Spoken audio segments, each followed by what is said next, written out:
I woke up and I was stuck at a 90-degree angle. Couldn't stand up and I couldn't walk. Guys, I went into this severe depression.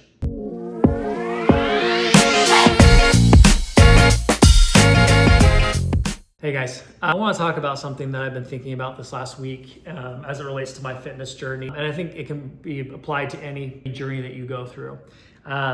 Sorry, I'm about to squish my pre-workout meal here. For those of you who want fast-acting carbs, this is what I usually eat: an apple or an orange and a banana right before I work out. And then I got some electrolytes here. So I have this quote that I posted in my story last week, and it said, "Privilege or punishment? It's your perspective." And I started to think about my fitness journey and what I went through. So I want to kind of share a little bit of a backstory here to kind of give you guys context. When I was 21, 22, I was first married to my wife, and and I'd always been a fit person. I was a hybrid athlete. I played basketball. I also did track and cross country.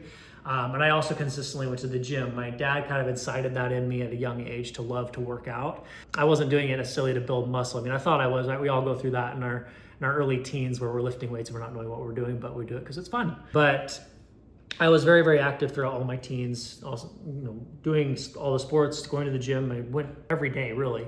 After getting married, I was playing basketball. One day I woke up and I couldn't stand up. I woke up and I was stuck at a 90-degree angle. I went to stand and I couldn't straighten my back. This searing hot pain was going up my spine and down through my legs. Throughout my teens, everyone would say I have a tight back. Right? I always struggled with mobility. Flexibility was always something that I struggled with. I always worked at it, but I never was super flexible. And people would just say, "Oh, that's just your genetics." Even when I would do intense workouts going throughout my teens, and I would have those days where I just kind of wake up and I feel a little tweak there, and people will say, "Oh, it's just your tight back and you stretch," or like maybe you pinched a nerve. It's probably true to some degree. But going back to when I woke up, when I was 21, I couldn't stand up and I couldn't walk. And this was a very scary thing for me. So my wife and I scheduled an appointment for the doctor. We actually went and did an MRI on my back, and we got the diagnosis. It's kind of funny though, because when we were in the doctor's office after my MRI, and for those of you who've gotten MRIs before, the radiologist walks in right with my results and says, "Mr. Jensen, you have a very impressive back." And being naive as I was in my early 20s, I thought it was a compliment because I work out. Maybe he thinks I have good muscle development or something. And I'm like, "Oh, thank you. I appreciate that." And it's funny because my sweet wife looks at me and goes, "Skylar, that's not a good thing." And it's funny, actually, my father-in-law has back issues too. So she was very familiar with these type of things, having a family member with a back issue.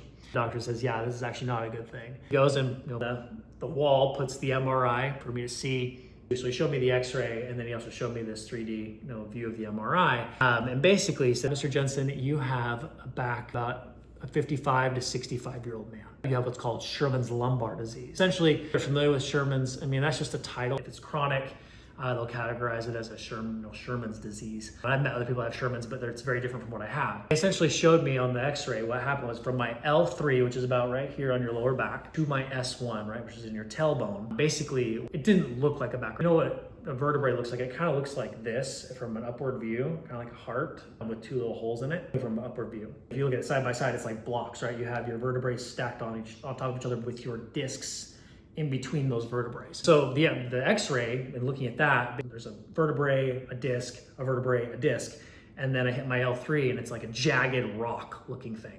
Discs went from let's say it's finger width, so like an eighth of that. Some of them look non-existent as they kept going down the spine. And he's like, "Mr. Jensen, with this disease, basically we don't necessarily know what caused it, but you hit your last growth spurt in your youth.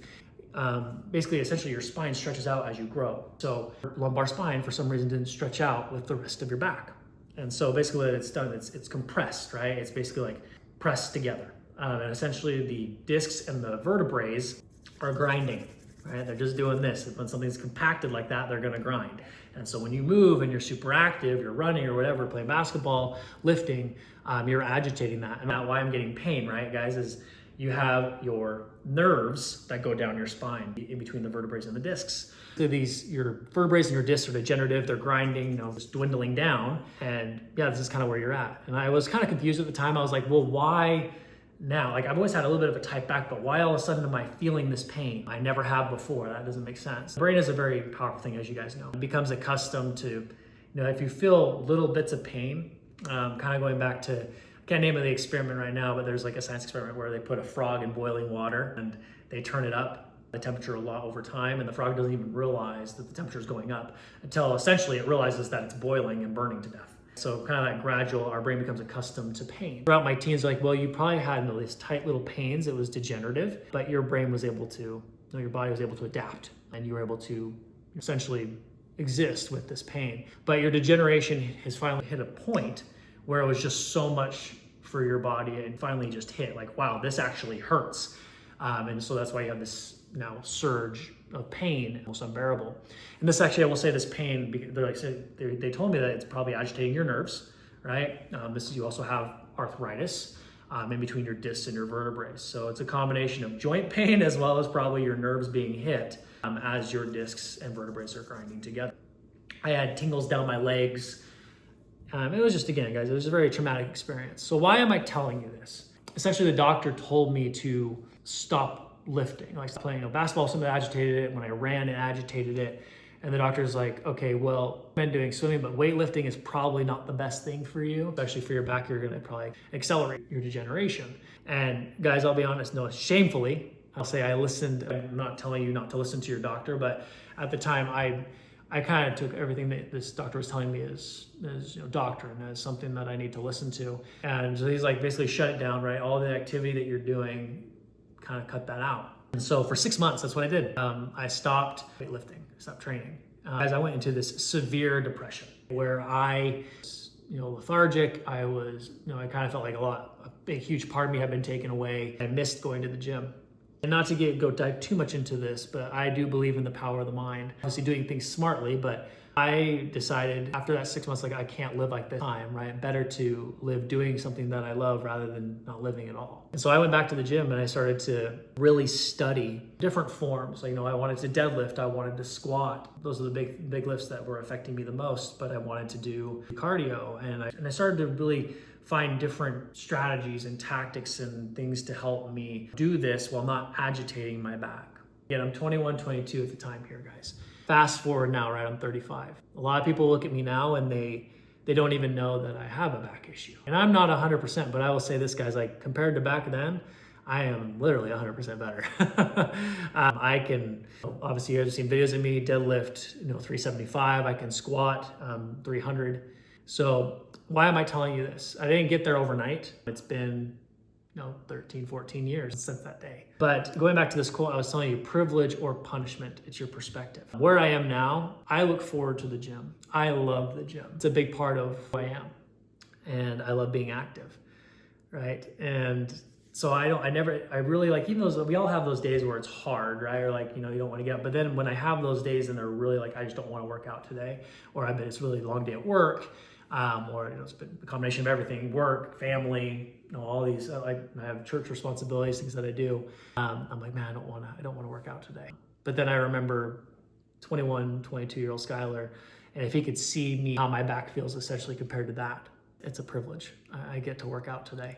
I get to be active, right? Experiences and the things that we go through will shape that quote, relating to any topic. Is it a privilege or is it a punishment? If you find yourself and you have something that you really want to accomplish, you really want to do, and you're like, I see this as a punishment or something I have to do, maybe you need to realize okay, if I didn't do this or I didn't have this or I don't engage in this, what am I losing as part of that? And that will flip something in your head. Keep that in mind this week, guys. Privilege or punishment. Working out is a privilege. It's an opportunity to building your physical, building your body and being stronger is a powerful thing, but that's also what it powerfully does for your mind.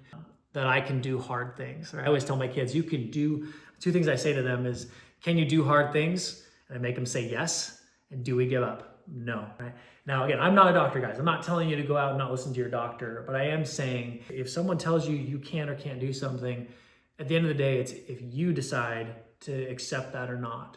And then allowing that, quote, back to that quote, allowing that, is it punishment or a privilege to dictate your actions day to day? It can change everything. Like, you can literally change everything in a flip of a switch. Just to give you another context with this is, My father-in-law, he has severe back issues. He's had 3 back surgeries, and he's been a great advisor for me during that time as far as, to avoid surgery. I never did surgery. I never did cortisone shots, but I looked to do the natural route and to actually just build the strength up in my back. And, that's been kind of my journey. So why am I, again, I'm telling you this privilege, punishment, guys, it's up to you. But every day you get to work out, say I get to work out, it's a privilege. It's an opportunity developing not only your body, but your mind. Anyways, I'm gonna stop blabbing here, but I hope this was insightful for you and something that helps me every day. So I'm gonna enjoy my pre-workout now, and I am gonna go hit the gym and enjoy my privilege today.